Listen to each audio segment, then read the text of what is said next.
ہم جس احسان فراموش معاشرے کا حصہ ہیں، وہاں سونے کی پلیٹ میں بھی کچھ دیا جائے تو چمچہ نہ ہونے کا شکوہ بہرحال رہتا ہے۔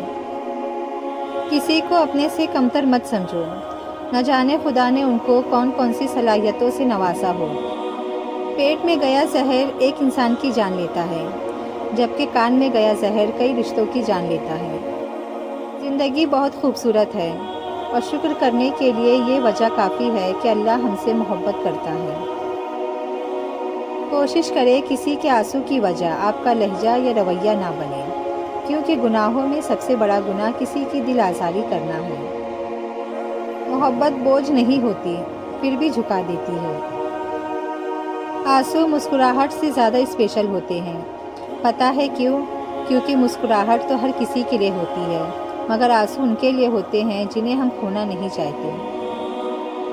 اپنی طاقت پر گھمنڈ مت کیجیے، بلکہ کسی ہسپتال جا کے ایسے مریضوں کو دیکھیے جو کروٹ بدلنے کے لیے بھی کسی کے محتاج ہیں۔ درخت پر اوقات سے زیادہ پھل لگ جائے تو ان کی ڈالیاں ٹوٹنا شروع ہو جاتی ہے۔ انسان کو اوقات سے زیادہ مل جائے تو وہ رشتوں کو توڑنا شروع کر دیتا ہے۔ تم اپنی ہزار غلطیوں کے باوجود اپنے آپ سے محبت کرتے ہو، لیکن دوسروں کی ایک غلطی کی وجہ سے ان سے نفرت کیوں کرنے لگ جاتے ہو؟ یا تو خود غلطیاں کرنا چھوڑ دو یا دوسروں کو معاف کرنا سیکھ لو۔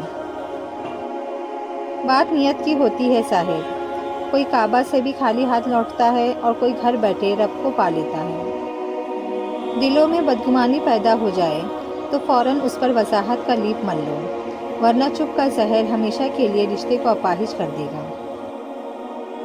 ایک درخت 1,00,000 ماچس کی تیلی بنا سکتا ہے، مگر ماچس کی ایک تیلی 1,00,000 درخت جلا سکتی ہے۔ جہاں پانی گرتا ہے وہاں سبزہ اگتا ہے، جہاں آنسو گرتے ہیں وہاں رب کی رحمت برستی ہے۔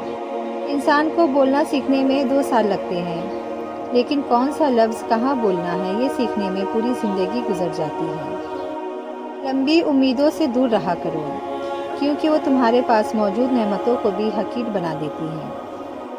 زندگی جب بھی رلائے تو سمجھ جانا گناہ معاف ہو گئے، زندگی جب بھی ہنسائے تو سمجھ جانا دعا قبول ہو گئی۔ زندگی کے بارے میں اتنا سنجیدہ ہونے کی ضرورت نہیں، کیونکہ کوئی بھی یہاں سے زندہ بچ کر نہیں گیا۔ دنیا میں سب سے تیز رفتار چیز دعا ہے، جو دل سے زبان تک پہنچنے سے پہلے اللہ تعالیٰ کے پاس پہنچ جاتی ہے۔